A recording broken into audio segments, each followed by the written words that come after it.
I mean, the Sahaba, after the death of Abu Bakr, they were still sad, and at the same time, the delegations or the people, the one who congratulated Umar radiallahu anhu, giving him their pledge of allegiance for becoming the Khalifa, to be obedient in all circumstances, meaning they always support the Khalifa with everything he does, radiallahu anhu ajma'in.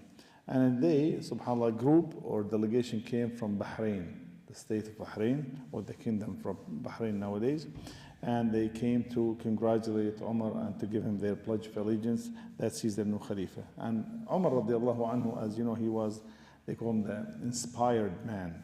He was careful and he cared to listen to each single one, what they're saying, or something may benefit out of Umar radiallahu anhu. This is humbleness, subhanAllah, or a good idea, well, something will help and help him with this huge or heavy duty mission he has to, or nasiha, advice from someone for the sake of Allah subhanahu wa ta'ala. And when the delegation came from Bahrain, each one was speaking, or Umar, they shook his hand, and each one of them said a word. And then, subhanAllah, then he looked at the man there, said, a man, one of the delegation, the group, told him, why don't you say something? Umar looked at him, he expected something good out of him. He had this, they call something al-Farasa. He can tell which kind of person you are by looking at you, radiallahu anhu. This is called in Arabic Farasa.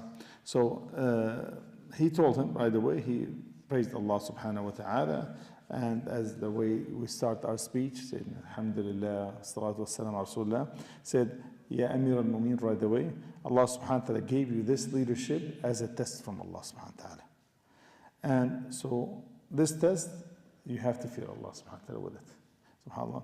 And you should know, if anything happen in any side of this world, the Islamic world, Allah is going to ask you. You're going to be responsible for that and accountable by the sight of Allah. So Umar started crying out loud when he heard the word subhanAllah. And he said, you the only one have said the truth from among every single one came to this place, subhanAllah. He said, what's your name? He said, Rabi ibn Ziyad al-Harithi. Umar right away, he knew his brother. His brother's name, al-Muhajir ibn Ziyad. So this is Rabi and the other one Rabi ibn Muhajir. So yes, he's my brother, subhanAllah. So when everyone left, Umar assigned Abu Musa al-Ash'ari, which is a special companion, said, just try to check out this guy, see what he's up to, what's going on around him and so on. If this guy saying, if he's a truthful, really the ummah going to benefit a lot from him. Umar radiallahu anhu. And he's going to help us a lot, subhanAllah. And definitely he will be assigned for a huge mission. Right away, Umar. So immediately, subhanAllah.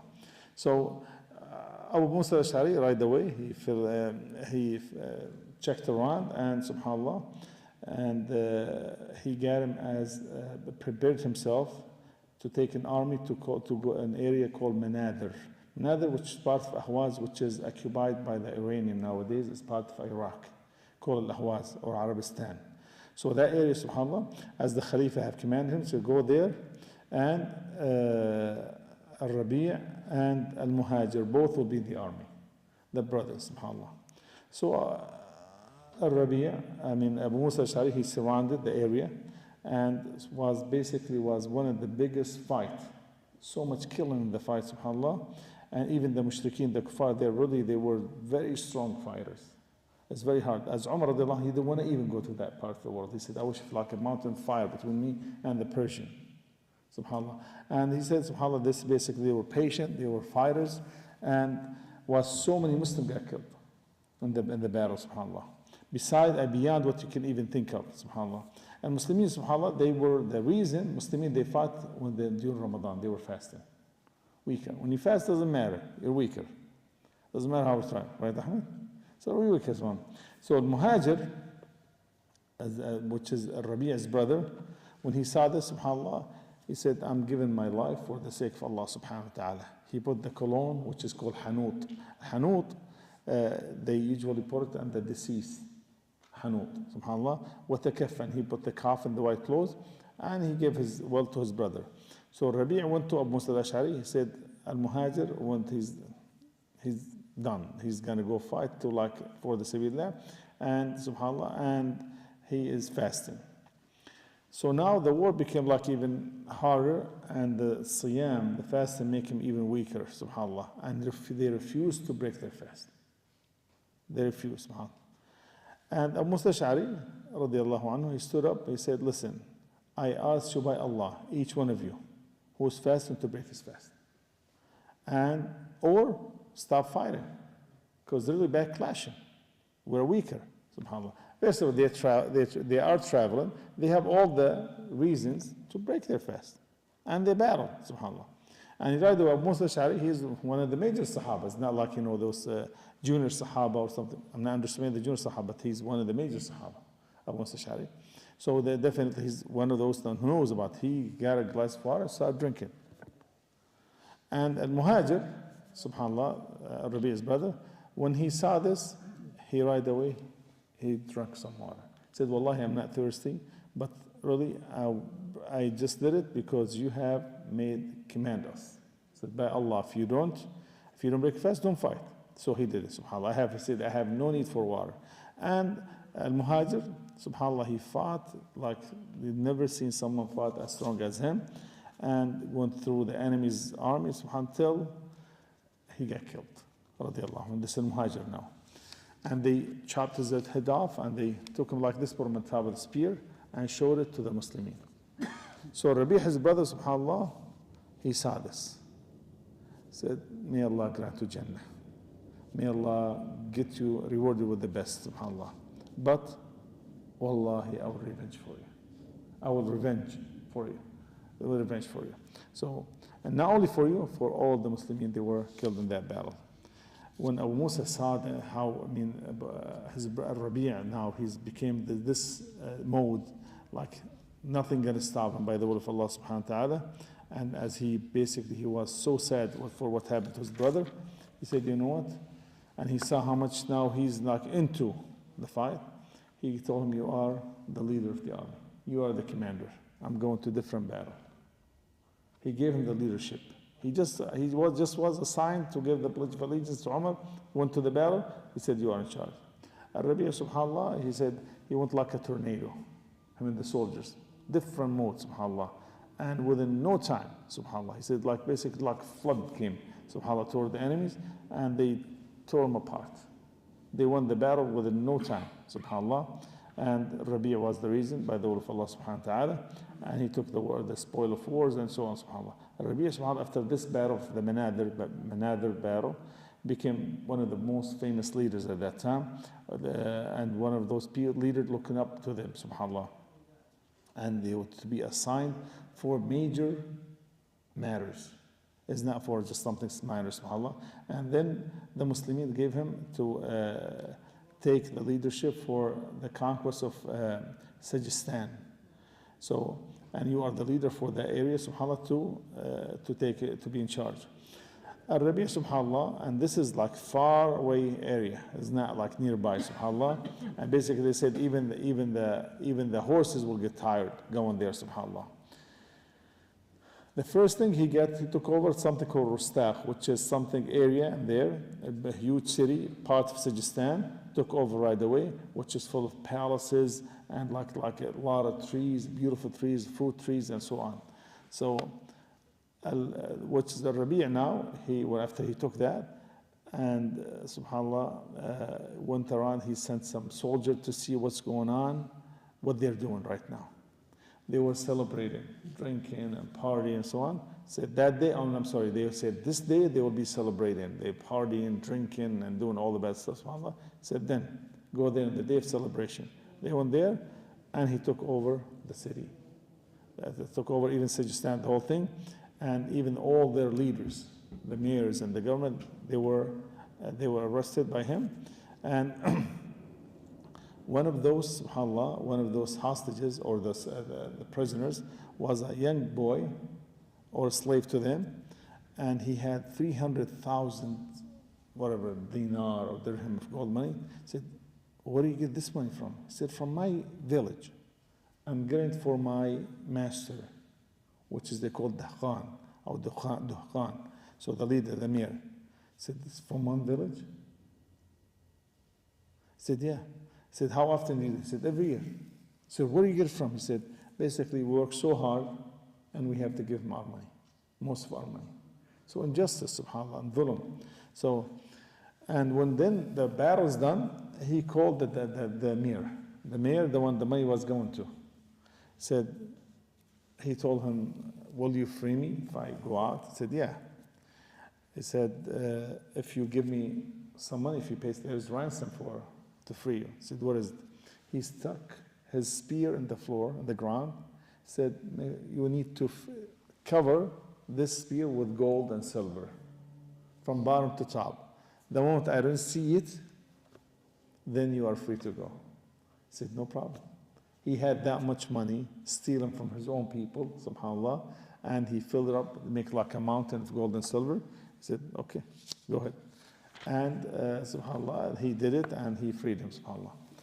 Of course, Rabi kept on going in the land of Sajistan, and one fortress after another was coming going under his leadership. And the people there, they were even celebrating this the victory for the Muslims. They were happy to see the Muslims because really they were like enslaving the people, their own people. So they were the people happy to see the Muslim going there.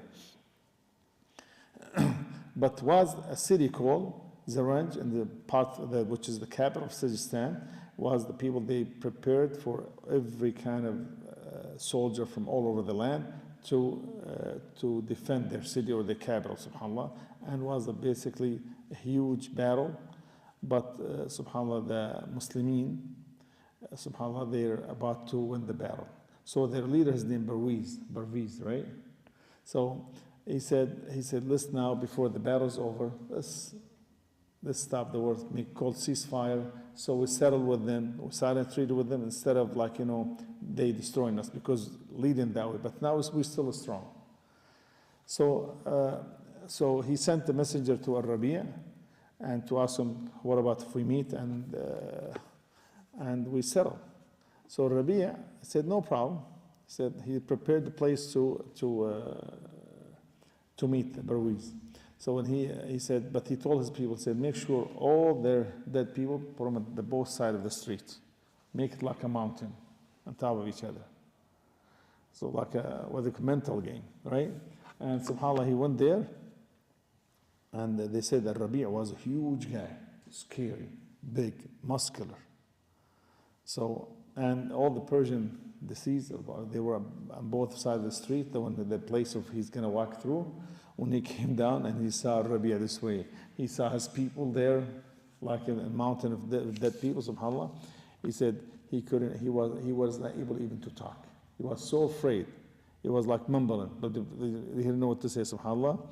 And subhanAllah, he told him, whatever you want, I'll give you. Instead of like sign treaty, like fair treaty, he said, you want a gold or something? He said, 1,000 gold of this, 1,000 of that, subhanAllah. And he said, we are going to enter the capital peacefully. So they entered the capital peacefully. Was another day, big day for the Muslims, and so on. So Rabi' radiallahu anhu, rahimallah, he said, or radiallahu anhu, he was a Sahabi, I'm sorry.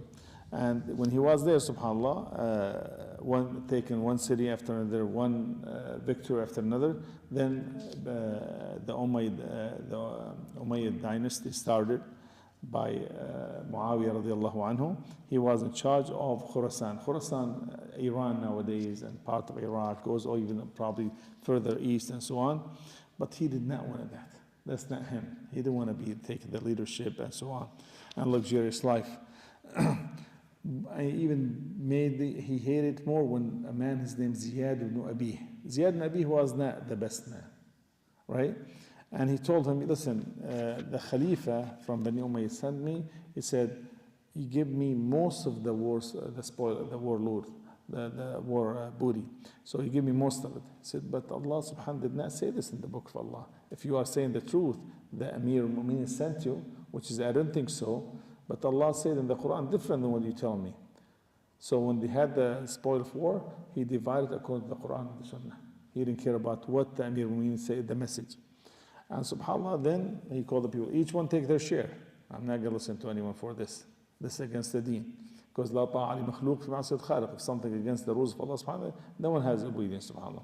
So the day of Jum'ah, after, like Ziyad Nabi came with the message, he made, subhanAllah, he put white clothes on and he made khutbah. And he said, oh man, he's telling the people, brothers and sisters, basically in Islam, right? I really am bored of life, this life. I really do want to be in this life. I'm going to make dua, just say Ameen after me. He said, oh Allah, if you meant good for me, فَقْبِضْنِي, take my life, my soul. SubhanAllah. Now, not later. Now before later, subhanAllah. So each single person in the message said, Ameen. SubhanAllah, by the evening, by the Maghrib, he died. Radiallahu anhu, subhanAllah. So, and this is the story of Rabi and Ziyad, radiallahu anhu.